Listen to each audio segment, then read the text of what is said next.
बिस्मिल्लाहिर्रहमानिर्रहीम, इय्याका नअबुदु व इय्याका नस्तईन। रेंजर्स के खैबर पख्तूनख्वा हाउस पर हमले की हम शदीद अल्फाज में मजम्मत करते हैं। रेंजर्स का ये हमला नहायत बेहुदा, बुज़दिलाना और इश्तियाल अंगेज है। ये हमला सिर्फ एक इमारत पे नहीं, खैबर पख्तूनख्वा के करोड़ों शहरियों की हुर्मत, वकार, आज़ादी और वफाक में इनकी हैसियत पर खुला हमला है।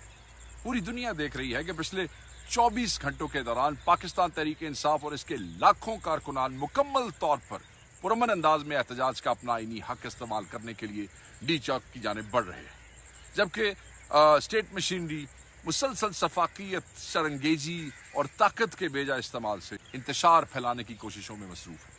ताकत और गोली की जुबान में बात करने वालों को हम ये वाज़ेह पैगाम देना चाहते हैं कि आपका कोई हरबा अब कौम को गुलाम नहीं रख सकेगा।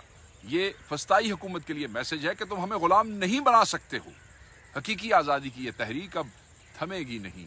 जालिमों को छुपने के लिए कोई जगह नहीं मिलेगी। जब तक इमरान खान साहब का एक कारकुन भी मौजूद है, मैं ये समझता हूँ कि इस हुकूमत के सियासी गुमाश्तों के खिलाफ पुरअमन मगर फैसला कुन जंग जारी रहेगी। पख्तूनख्वा हाउस पर हमला करने वालों का मुहासबा अवाम खुद करेंगे, मगर इससे तहरीक पर किसी किस्म का कोई मनफी असर न होगा। मैं दोबारा कहूँ, तहरीक जारी रहेगी। पुरअमन एहतजाज मेरा, आपका, हर पाकिस्तानी का हक है। ये हमें डरा सकते हैं, धमका सकते हैं और ना इन बुज़दिलाना, गैर आईनी और गैर कानूनी हमलों से हमें पसपाक कर सकते हैं। हम पाकिस्तान और अपनी कौम को हकीकी तौर पर आज़ाद करवा के ही दम लेंगे इंशाअल्लाह।